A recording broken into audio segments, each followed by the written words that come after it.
గారికి, డాక్టర్ విష్ణుకి, రాజు గారికి, ఇప్పుడు వచ్చిన సందర్భానికి మా హృదయపూర్వక వందనాలండి. అంటే నాకు మా బాబుదే సాక్ష్యం చెప్తాను, నాకు కూడా చిన్నది అక్కడో చెప్పేస్తాను. మా అమ్మగారికి నాకంటే ముగ్గురు పాపలకి చనిపోయారటండి. నేను 4వ దాన్ని. నేను కూడా చెప్పుకోవడానికి 7 అవకాశం నాకు వచ్చినప్పటికీ మా అమ్మమ్మ వాళ్ళకి చెబుడం ఉంది. చెబుడంలో చెరువులు దిగి మంచినీళ్ళైనా స్నానమైన బట్టలైనా ఏమైనా అక్కడైనా తెచ్చుకోవాలి. అటువంటి పరిస్థితుల్లో బట్టలున్నప్పుడు ఒకసారి, స్నానం చేసినప్పుడు ఒకసారి, చదువుకునేటప్పుడు పొలంకి వెళ్ళినప్పుడు ఒకసారి, మంచినీళ్ళు తెచ్చినప్పుడు ఒకసారి, ఇలాగ అదే చెరువులో 6 సార్లు నేను మరణించాల్సిందండి. దేవుడు ఆ మరణ సమయాల్లో నుంచి నన్ను తప్పించారు. చికెన్ గుండె వచ్చింది, పచ్చినాడులు వచ్చాయి, ఉప్పుగాడులు వచ్చాయి. అంటే మలేరియా, టైఫాయిడ్ రాలేదంటూ ఏమీ లేదు. నా శరీరం అంతా రక్తం అయితే నేను కూడా అయిపోయింది. నేను చనిపోయానని బయట కూడా వేసేసారు. మాది ఇలాంటి ఆరో ప్రాంతం అంటే అప్పట్లో ఇలాంటి కొండ ప్రాంతమైన అన్నమాట. అక్కడ 88లో మేము అక్కడ వెళ్ళామండి. ఆ పరిస్థితులు హాస్పిటల్ కూడా అక్కడ లేవన్నమాట. అయితే చనిపోయారండి. మా అమ్మగారు అప్పుడు దేవుళ్ళు బలంగా ఉండేవారు. ఆ ప్రాంతాన్ని బట్టి నేనేమొచ్చి బ్రతికి బయటపడ్డాను అనమాట. అయితే ఒకరోజు 24 గంటలు కడుపులో వచ్చేస్తే చాలా బాధపడుతున్నాను. అప్పుడు మా అమ్మగారు ప్రార్థన చేసి పడుకోబెడితే ఆ మంచం మీద ఒక దర్శనం వచ్చింది అనమాట. ఏంటంటే ఇలాగే గోడ పక్కన మంచం వేసారండి. ఆ గోడ పక్కన మంచం వేస్తే ఆ గోడలో నుంచి 2 కొమ్మలు ఎట్టుకొని నల్లగా ఉండి గజాసనాలు పట్టుకొని నన్ను పొడి చేయడానికి వచ్చేస్తున్నాడు. అయితే నేను తుల్లుపడి నేను భయపడుతుంటే మా అమ్మగారు చూసి ఏమమ్మా అన్నారు. ఎవరో కానమ్మా నన్ను పొడి చేయడానికి వచ్చేస్తున్నారు, చాలా నల్లగున్నా నాకు భయం వేస్తుందంటే మా అమ్మగారు ప్రార్థన చేసి నన్ను ఏమొచ్చి ఇటు సైడ్ పడుకోమని చెప్పితే అప్పుడు ఒక దర్శనం వచ్చిందండి. ఆ దర్శనం ఏంటంటే ఒక ఎత్తైన ప్రదేశం, కొండ ప్రాంతమే, ఎత్తైన ప్రదేశం, పచ్చని ప్రదేశము. నాకు వేసుకోవడానికి కూడా పట్టులు లేవండి, తినడానికి తిండి లేని పరిస్థితి మాది, కట్టుకోవడానికి వస్త్రాలు కూడా లేని పరిస్థితి.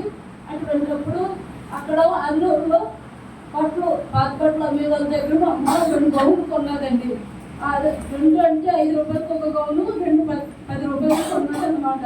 అందులో పచ్చ గౌను నేను వేసుకున్నాను ఆ దర్శనంలో. అయితే ఒక అతను ఉన్నారు, ఇంత చిన్న పిల్లలందరూ స్కూల్కి శుక్రవారం వెళ్ళినప్పుడు వైట్ డ్రెస్ ఎలాగైతే వేసుకుంటామో అలాగేమొచ్చి అందరూ వైట్ డ్రెస్ వేసుకొని అక్కడ ఆడుకుంటున్నారు అన్నమాట. అయితే నేను అతని దగ్గరికి వెళ్ళి అడిగాను అన్నమాట, ఏంటి నేను వాళ్ళ చదువుకుంటాను, నాకు వైట్ డ్రెస్ ఎవరు అంటే మనకి వైట్ డ్రెస్ కావాలని అడిగారు. అడిగితే అవునండి అని అన్నాను. అంటే నేను అతను వైట్ డ్రెస్ అడిగితే అతను నాకు ఇక్కడి నుంచి బొట్టల వేల వరకు అండి నేను ఎప్పటికీ మర్చిపోలేను. అతను నాకు సిలువ వేసేసి అతను వెళ్ళిపోయాడు. ఇది ఏంటి అని అలా చూసేసరికి అది పెద్ద అంగి అయిపోయిందండి. ఆ వెనక్కి చాలా పెద్ద అంగి, తెల్లటి అంగి అయిపోయేసరికి నేను ఇలా చూసేసరికి అతను అంత దూరం వెళ్ళిపోయారు అనమాట. అంత దూరం వెళ్ళిపోయేసరికి నేను మళ్ళీ పిలిచాను, ఏంటంటే ఏమో అన్నారు. అంటేనేమో నేను అన్నాను, నాకు వైట్ డ్రెస్ అడిగితే మీరు సిలువ ఏమొచ్చి ఇంత వైట్ అంగి అయిపోయిందండి. నడిచినప్పుడు ఇది బురదైపోయింది. అంత చిన్న వయసులోనే 7-8 సంవత్సరాలు ఉంటాయండి అప్పుడు నాకు. అంత చిన్న వయసులో అడిగితే అతను అన్నారు, ఇది ఎత్తుకొని వెళ్ళిపో అమ్మా అన్నారు. నాకు అర్థం అవ్వలేదండి అప్పుడు. సరే అని వెళ్ళి వచ్చేసింది. అమ్మగారు చెప్తే దేవుడిని కొట్టారు, అమ్మ కడుపులో పులిసి తగ్గించారు, దేవుడిని దర్శించారు అన్నారు. అయితే నిజంగానే కడుపులోకి తగ్గిందండి. ఆ రోజు నుంచి ఆరోగ్యవంతురాలుగానే ఉన్నాను. అయితే ఆ మరుసటి రోజు ఇంకొక దర్శనం వచ్చిందనమాట. ఏంటంటే మేము తాచెట్లపాలెం బెతెస్దా చర్చికి వెళ్తాము. 6లో మమ్మల్ని బట్టి అక్కడ సంఘం స్థాపించారండి మా అమ్మగారిని బట్టి. అయితే మేమట అక్కడ 5 రోజులు రక్షణ మీటింగ్లు పెడతారు. ఆ మీటింగ్లకు వెళ్ళి మేము వస్తున్నాం దర్శనంలో. మా నాన్నగారు ఆటో వేస్తారు. మా నాన్నగారు ఆటో మీద వస్తున్నప్పుడు మాకు పొందుపాలెం దగ్గర ఒక అతను ఆపి ఏమంటారంటే, మీరు ప్రార్థనకి వెళ్ళి వచ్చారు కదా, మీ ఇల్లు చీకటి ఉంటుంది కదా అని అతను, మరి మీకు తెలిసి ఉండొచ్చు పెద్దోళ్ళు ఉన్నారు, లాంతర్ లైట్ నాకు ఇచ్చారండి. లాంతర్ లైట్ ఇచ్చినప్పుడు తీసుకున్నాను. మళ్ళీ మా నాన్నగారు వచ్చేసినప్పుడు మాకు బాలాజీనగర్కి మా తోటగారికి మధ్యలో మళ్ళీ అతనే ఆపితే ఎందుకంటే ఆపారని అంటే, అమ్మ అది ఇంట్లో పెట్టమన్నాను, ఇది బయట పెట్టానంటే నేను ఇలా 2 చేతులలో చాపానండి. అక్కడ భూమి ఉండి చిమ్ని ఉంటుంది కదండి, తెల్లగా ఉండి ఉంది, అందులో ఈరోజు అంతా మనకు కనపడుతుంది, ఏదో రూమ్లో ఉంటుంది నైట్. ఆ చిమ్ని ఇస్తే నా చేతిలో పెట్టేది అన్నమాట. అయితే అతను ఇంకా మాయమైపోయేది. నాకు చిన్నప్పుడు ఆ 2 దర్శనాలు వచ్చాయండి. దేవుడు నన్ను ఇంతవరకు కాపాడారు. అనేకమైన శ్రమలు ఆ దర్శనాన్ని బట్టి, ఆ సిలువ ఎందుకు వేసారో ఆ సిలువకు తగిన శ్రమలు అన్నీ నేను పడ్డానండి. అది చెప్పడానికి ఇది కాదు. కాకపోతే దేవుడు కృపను బట్టి ఈ రోజుకి ఆ శ్రమలన్నీ తొలగించబడ్డాయి. నా అరింట్లో దర్శనము నెరవేరాలని మిమ్మల్ని అందరినీ కూడా ప్రార్థన చేయమని అడుగుతున్నాను. ఎందుకంటే నేను నా కుటుంబం అన్ని చిన్న వయసులోనే అన్ని ఉన్న దాంట్లో అన్నీ అనుభవించానండి. ఏదంటే ఆశ్చర్యం. నేను నా కుటుంబం దేవుడికి పరిచయం చేయాలా, అని సేవ చేయాలని ఆశ మాత్రమే ఉంది. 60 తులాల బంగారం ఏంటి, కారు ఏంటి, ఇది రేటు అన్నీ ఇచ్చిన కాడికి ఎవరు లేని స్థానంలోనే దేవుడు వాషింగ్ మిషన్ ఏంటి, ఫ్రిడ్జ్ ఏంటి అన్నీ డబల్ కింద చూసేసరి నాకు అంత విరక్తి వచ్చిందండి. అయితే ఎప్పుడు ఏంటంటే ఈ బిడ్డడు మ్యారేజ్ అయిన తర్వాత బాగా పుట్టాడు. ప్రతి నెల చెకప్కి వెళ్ళే వాళ్ళు అన్నీ చేసేవారు. 5వ నెల స్కానింగ్ తీశారు, 7వ నెల స్కానింగ్ తీశారు. బాగా ఉందన్నారు. గవర్నమెంట్గా చూపించారు, ప్రైవేట్గా చూపించారు. అయితే బాగానే ఉందన్నారు. రేపు మాకు ఇంకా డెలివరీకి వెళ్తామనేసరికి ప్రైవేట్ గోస హాస్పిటల్కి వెళ్ళి చూసుకుంటామనేసరికి ఆవిడ తిట్టింది. లోన్ పెట్టడానికి లేదు, నీకు బుద్ధి కూడా ఉన్నదా లేదా, నువ్వు తినలేదా ఇదనని ఆ డాక్టర్ని కొట్టడానికి కూడా వచ్చింది. నా వయసు చిన్నదే అయినప్పటికీ నాకు తెలియదు. అయితే ఆవిడ అన్నారు, మీరు వచ్చి జాయిన్ అయిపోండి అని అన్నారు. జాయిన్ అయిపోయినాను అంటే ఇంటికి వెళ్ళి చెప్పేసి వస్తాం వెంటనే. బుధవారం జాయిన్ అయ్యాం. బుధవారం జాయిన్ అయితేనేమో ఈ బాబుకి అన్నారు. అప్పటికి ఇంకా డాక్టర్ గారు మా అమ్మమ్మ వచ్చారంటే మా అమ్మగారు మా అమ్మలు అన్నారు, రాత్రి వచ్చాము కదమ్మా, నేను వచ్చాము, ఇంటికి వెళ్తాము, ఒక్కసారి చెక్ చేస్తే మేము ఇంటికి వెళ్ళి వస్తామమ్మా అంటే డాక్టర్ చూసి 10 రోజులు పడుతుంది డెలివరీకి అని చెప్పి. సరే కదా నేను ఇంకా హాస్పిటల్ నుంచి బయటకు వచ్చేసారండి. రోడ్డు మీదకి రాలేదు. నాకు నొప్పులు వచ్చేసే పిల్లడు పుట్టేశాడు. పిల్లడు ఎలా పుట్టాడంటే ఆరెంజ్ తొంలోని నీరు లేకపోతే ఎలా తెల్ల పూసి పెట్టేస్తుంది పండు. పిల్లడంతా పూసానండి. 3 కేజీ పుట్టాడు. చిన్నదండి లేదు. ఆ పిల్లడు బతుకుతాడని కూడా ఎవరు అనుకోలేదు. అందరూ వేగంగా పుట్టాడు. ఈ మూర్తి ఇక్కడికి వచ్చేసి 3 రోజులు కొనలేదు. అయితే బ్రతుకుడో కూడా తెలియదు. ఆ బాబు చూడడానికి వచ్చిన వాళ్ళు అందరూ ఆశ్రయించుకున్నారు. నన్ను బోస హాస్పిటల్లో వేసి బాబుకి ఏదొచ్చి తీసుకొచ్చారు. నాకు అక్కడ మంచి ఇచ్చినప్పుడు కూడా లేదు. అయితే అటువంటి పరిస్థితుల్లో ఆ దుమ్మల్ని అంటే ఎక్స్రే తీస్తే ఎలా ఉంటుంది, అప్పుడు ఫోన్లు లేవు కాబట్టి నేను తీయలేకపోయిందండి. ఎక్స్రే ఎలా ఉంటుందో అలా పుట్టాడు. ఒంటి మీద చర్మం లేదు.